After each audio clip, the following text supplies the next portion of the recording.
السلام علیکم ورحمت الله وبرکاته. قدرمنو ملګرو د ټیچ تکنیکس چینل له لارې د مایکروسافټ ورډ پروګرام د زده کړې درس ته په خیر راغلاست. سمیع الله عبید یم. نن به انشاءالله موږ او تاسو د مایکروسافټ ورډ پروګرام د عملي زده کړې درس لرو. موږ او تاسو به راسو لومړی به مایکروسافټ ورډ پروګرام په کمپیوټر کې راخلاص کړو.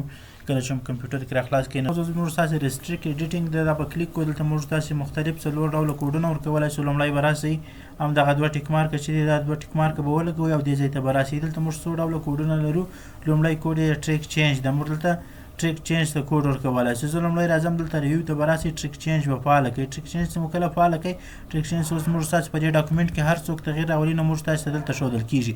که کوم څه دلته ډیلیټوي نو د ډیلیټ سره سم موږ تاسو ته هغه ښودل کېږي داسې. نو دغه ټریک چینج انشاءالله موضوع بیا په آینده کې مکمله موضوع وایو. ډېر درس دی پکې کې. اوس به یوازې دومره زده کړو چې دلته موږ ټریک چینج ته کوډ ورکولی شو. کله چې موږ تاسو دلته سټارټ ورباندې وو او کوډ به ورکړئ هر څومره عدده کوډ چې مو خوښ وو یا حروف کوډ چې مو خوښ وو نو هغه کوډ به ورته ورکړئ. اوکې به کړئ. کله چې مو اوکې کړئ اوس به ټریک چینج کول پسې اوس څوک نشي کولی چې دا غیر فعاله کړي. که غواړئ چې بیرته یې بند کړئ نو راسئ ریسټریکټ ایډیټینګ کې دا سټاپ کړئ. کله چې مو سټاپ ورته ووایي خپل کوډ ورکړئ او اوکې کړئ اوس بیرته دا هم فعاله کېدلی شي او هم غیر فعاله کېدلی شي. تاسو ته اجازه وسول.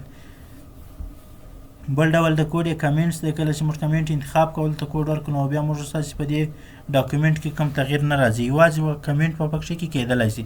موږ تاسو راځو کوډ ورکوو. کله چې مو کوډ ورکړئ نو اوس موږ ستاسو ډاکومنټ کې که دلته راسو دا ټیبونه ورباندې وګورو یا منیوګانو ته ورسو منیوګانې ورباندې وګورو نو اکثریت تغییرات به ورباندې غیر فعاله وي. ولې که کمنټ ته راسو نو موږ تاسو بیا کمنټ په ازادانه شکل سره کولی شو. کلیک ورباندې وکړو موږ تاسو خپل ډاکومنټ کې کوم کمنټ موږ غواړو ولیکو نو هماغه کمنټ پکښې کې لیکلی شو. که مو نوس خوښ بیرته به سټاپ ورباندې کلیک کړو تر څو پورې هغه کوډ هم بند شي. زوړ کوډ به ورکړئ او اوکې به کړئ. کله چې مو اوکې کړئ نو دا کوډ به هم له منځه ولاړ شي. بل ډول د کوډ یې فیلینګ اینډ فارم ده. کله چې فیلینګ اینډ فارم ورته کلیک کړو او کوډ ورته ورکړو نو دې کوډ ورکولو سره به زموږ ستاسو کمپیوټر کې ډېر څه غیر فعاله شي. موږ تاسو به کلیک کړو. کله چې مو کلیک کړو اوس موږ ستاسو کمپیوټر کې یوازې دغه یو څو شیان دی چې تاسو ورته فکر وکړئ دا فعاله دي او د نورو ټیبو ته که راسئ په دې ټیبو کې به هم ځینې شیان فعاله وي. نو په دې کې بیا موږ بیخي لیکنه هم نشو کولی. لیکنه هم راباندې بنده ده او په لیکنه کې تغییر هم نشو راوستلی.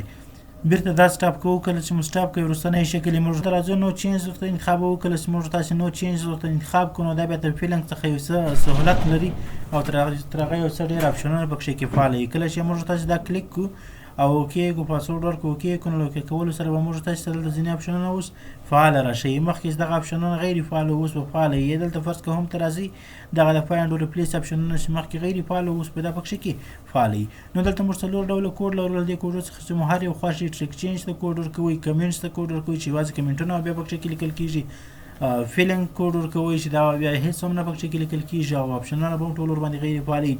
او که نو چینج ورکوئ هر ډول کوډ چې مو خوښ نو هماغه کوډ ورته انتخابولی شئ او هماغه کوډ ورته ورکولی شئ. له دې وروسته موضوع په انفو کې زموږ ریسټریکټ اکسس ده. له دې لارې موږ تاسې کولی شئ چې پر خاصو یوزرانو یا خاصو کسانو باندې دغه لاسرسی بند کړو یا کافي و پرنټ و ایډیټ ورباندې بند کړو. خو دا د مایکروسافټ اکاونټ له لارې یوازې کولی شو. کله چې موږ د مایکروسافټ کمپنۍ سره خپل اکاونټ ولرو نو له هغه ځایه موږ تاسې ته کېږي. اوس که هر څه موږ تاسې کلیک کړو نو دا دلته نه کېږي. موږ تاسې ته جواب وایي تر څو پورې موږ تاسې ته مایکروسافټ کمپنۍ سره وصل شو له هغه ځایه بیا موږ کولی شو. ارله ډیجیټل سیګنیچر دلته موږ تاسو کولی شو د امضا لپاره کوم خدمات چې دي همدغه خدمات له انټرنټ له لارې څخه راواخلو. نو که مو خوښ و راواخلئ که نو انټرنټ بیرته کلوز کړئ تر څو پورې همدغه خدمات بیا نه راواخیستل شي. مارک از فاینل دا هم همداسې دی لکه الویز اوپن ریډ اونلی. کله چې موږ تاسې کلیک کړو او ثبت یې کړو اوس به کوم څوک چې موږ تاسې ډاکومنټ راخلاصوي نو هغه ته به صرف خبر ورکول کېږي. د ډاکومنټ چې ته راخلاصوي دې ته د فای ټکی ایښودل شوی دی او په دې کې تغییر نور د راوړلو ضرورت نشته. موږ تاسې به راشو دلته به یو نوم ورکړو. کوم نوم چې مو ورکړئ صرف داسې یو نوم ورکړئ چې له نورو څخه جلا شي. ثبت یې کړئ په هر ځای کې چې مو خوښ او هغلته به یې ثبت کړئ. اوس چې کله موږ تاسې راځو دا ډاکومنټ راخلاصوو نو د ډاکومنټ د راخلاصېدو سره سم به موږ تاسې ته خبر راکول کېږي. زه راځم دغه ډاکومنټ د ایم ایم نوم چې موږ تاسې ورکړی وو دا به کلیک کړو. کله چې مو کلیک ورباندې وکوئ دا راخلاصېږي نو موږ تاسې دلته لیکل دي چې د نور د پای ټکی ایښودل شوی دی او نور ایډیټ ته ضرورت نشته. ولې که ته غواړې چې ایډیټ پکښې کې راولې نو دلته لیکل شوي دي ایډیټ انیوې. ایډیټ انیوې ورباندې کلیک کړئ. چې کله دې کلیک کړئ نور مشکل نشته ته ایډیټ پکښې کې راوستلی شي. خو یوازې یو خبرداری وي چې تا ته درکړي. انشاءالله دا نور درسونه به موږ تاسې د کوم چک فار ایشوز او منیج ډاکومنټس دا به انشاءالله په راتلونکي ویډیو کې وایي. تر بیا بلې ویډیو هم پر الله سپارم. ښې چارې.